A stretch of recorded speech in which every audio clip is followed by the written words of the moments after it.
What's going on, everyone? We have made our compost pile larger outside of our greenhouse here.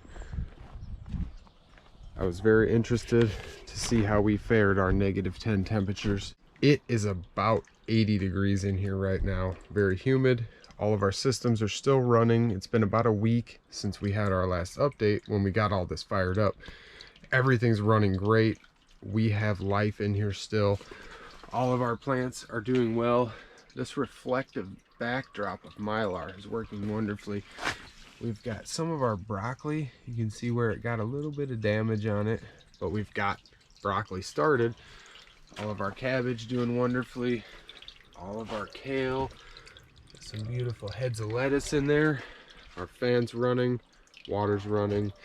This lettuce over on this side did not fare as well. You can see there's a little bit of damage. I'm gonna let that grow for about another week and come through and pick all the damage out of there, feed it to the chickens, and see what's still good. Most of this looks like it's still alive here for us. Running down the bed here, I have cleared this spot out. We've got all our little leeks right next to this. I'm going to be planting all of these celery sprouts. This is celery. We've got them all sprouted up nice. It's nice and warm in here.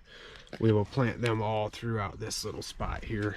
I just wanted to come and show everybody that all of this stuff in this little homemade greenhouse has survived several -degree temperature nights. This shocked us. I thought everything was going to be dead when I came out here, but nothing has died.